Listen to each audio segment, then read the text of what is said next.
Então, senhores do Análise Livre, hoje aqui nós vamos montar um setup que custa na faixa de seus R$3.000 para você conseguir rodar a maioria dos seus jogos sem muita dor de cabeça. E lembrando, esse setup ele custa R$3.000, mas ele pode custar menos dependendo do que você utilizar ou das promoções que você pegar, mas ele custa na faixa de 3.000 conto. E por que não começarmos com o processador? E o processador desse setup vai ser um AMD Ryzen 5 5500 com seus 6 núcleos e 12 threads. Em 2026 ele continua sendo uma das melhores opções de custo-benefício para PCs, principalmente quando se trata de PCs gamers de entrada. Tem um desempenho sólido com multitarefas e consome pouca energia, em torno de 65 watts, e não esquenta muito. É baseado na arquitetura Zen 3, que ainda entrega um bom desempenho em Full HD.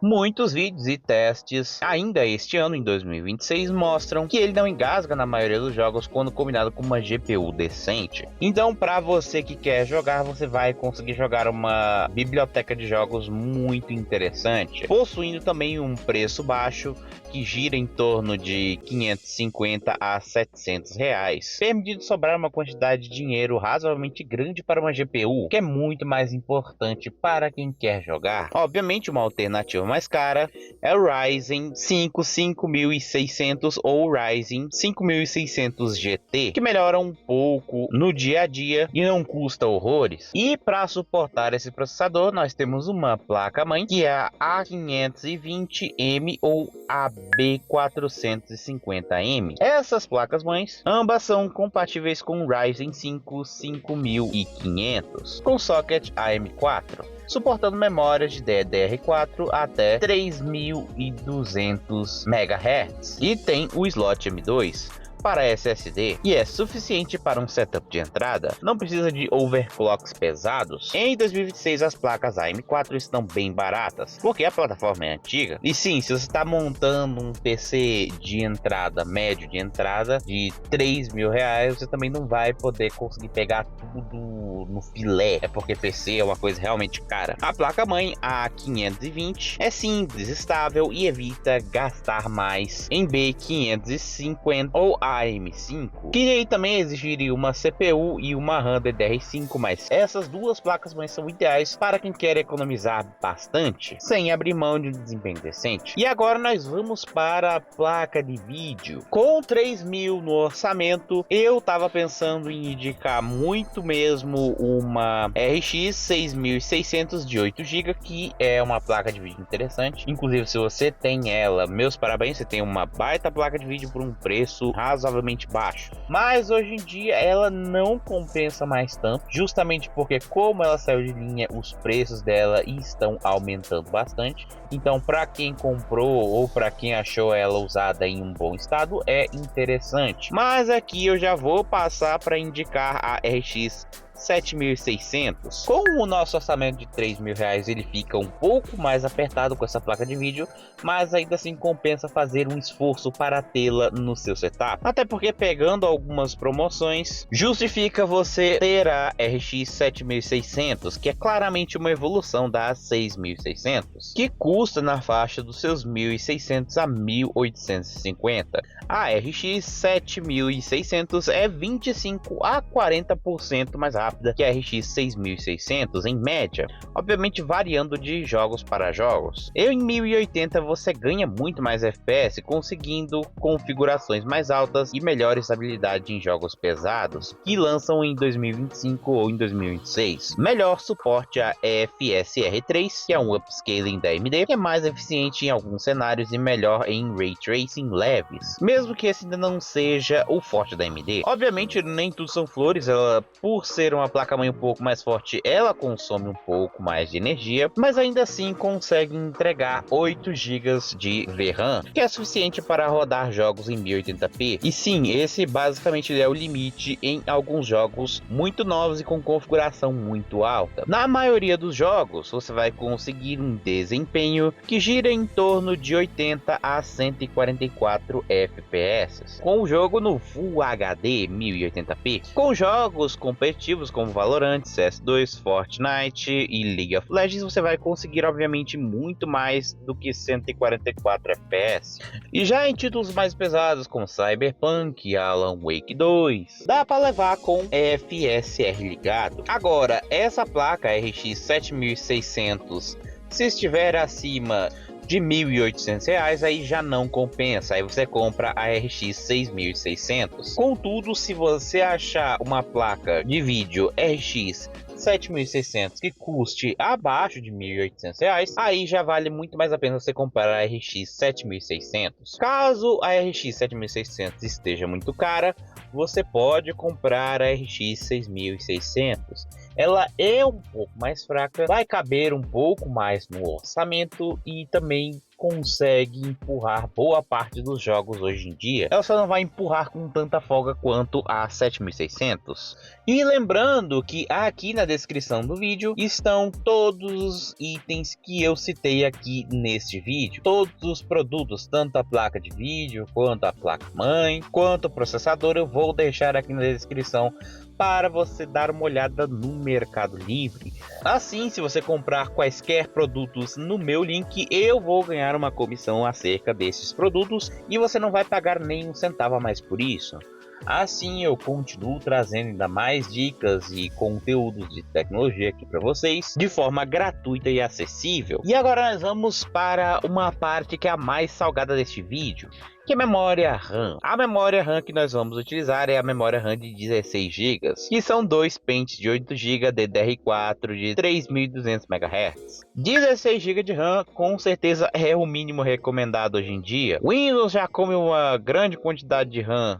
Jogos modernos já são um pouco mais pesados, mas se você quer abrir um Discord também e um navegador, meu amigo, a sua RAM já vai pro pau muito facilmente. Obviamente também por ter dois pentes você ativa o Dual Channel, que te dá aí de lambuja mais 15 a 20% de desempenho comparado a PCs que só tem um pente de memória. E o bom e velho DDR4 de 3200 MHz é o sweet spot da velocidade e do preço na plataforma AM4.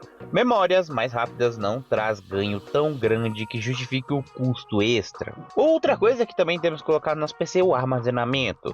E isso aqui não tem muito para onde correr. Você vai pegar um SSD NVMe ou de 500 GB ou de 1 TB, dependendo de como é que tá o teu bolso. SSD NVMe é essencial hoje em dia. Carrega Windows, jogos e mapas muito mais rápidos que HD. Obviamente, se você também quiser prezar um pouco mais por espaço, você pode, obviamente, no futuro colocar um HD de 1 TB ou até 2 HDs de 1 TB, ou se você achar aí uns 2 HDs de 2 TB, não sei. Mas para agilidade a gente precisa colocar um SSD justamente para o PC iniciar mais rápido. Se você, ao invés de colocar um SSD, colocar um HD, aí o negócio vai ser feio. E SSD HD, irmão, não tenta economizar. Compra um negócio bom, compra coisa de marca boa. E o SSD que eu indico aqui são os SSDs da Kingston, mais precisamente o Kingston NV2. 500 GB hoje em dia é o mínimo viável, que ajuda também cabendo Windows e alguns jogos grandes. Obviamente, se você conseguir um SSD de 1 TB com orçamento, você pode comprá-lo sem sombra de dúvidas. E como eu não posso deixar a alimentação do computador de fora, eu também vou indicar uma fonte de 500 ou 650 watts mais 80 bronze, justamente porque a RX 7600 ou a 6600, dependendo da sua escolha, consome bastante energia em picos. Uma fonte de qualidade evita quedas de energia, travamentos ou até a queima dos seus componentes, cara. E justamente a mais 80 bronze garante eficiência razoável e proteção básica. 500 watts é o mínimo seguro, 600 watts dá uma folga para upgrades futuros. E outra coisa que também não vale a pena economizar é com fonte. O PC ele precisa de uma energia limpa e constante para funcionar. E bom, para fontes que atendem esses requisitos, uma delas é a Aircool, cacas de 6.000 watts, obviamente mais 80 bronze, que o seu preço tá aproximadamente entre 220 a 290 pilas, que também tem uma boa reputação, que é bem silenciosa e é uma marca popular aqui no Bostil, com uma garantia de 2 a 3 anos. É uma fonte realmente interessante para quem busca um custo-benefício. E caso você não queira essa fonte, você também tem a fonte da GameMax, a GS600 de 600 watts, que também é barata e cumpre o prometido em seu setup. E obviamente outra fonte que eu também posso recomendar de olhos fechados, só que essa vai ser um pouco mais cara, é a Corsair CX600, só que essa custa na faixa de seus 280 a 350 paus. É um pouco mais caro, mas se você quer um PC e não quer ter dor de cabeça com alimentação, a da Corsair é uma boa opção. E essa aqui é opcional, você pode simplesmente pegar tudo isso aqui que eu falei e montar numa caixa de papelão, pode botar em cima de uma caixa, não tem problema, entendeu? Isso aqui é só para quem quer um PC assim um pouco mais refinado, que é um gabinete mid-tower com boa ventilação e obviamente que possui algumas fãs, que ajudam a manter a temperatura baixa. Obviamente o gabinete que possui fãs, ele vai ajudar a manter a temperatura de tudo mais baixa. E aí eu não vou indicar gabinete porque isso é muito gosto, então eu nem vou deixar aqui na descrição do vídeo um link de gabinete, até porque gabinete, cara, é um negócio que a pessoa tem que pegar e escolher. Eu não vou escolher gabinete para ninguém, eu prefiro muito mais indicar só a parte importante do PC, que são os seus componentes eletrônicos internos. Outra coisa que eu também não vou indicar é a ventilação do processador. Óbvio que você pode continuar com a ventilação que vem junto com a caixa do seu processador,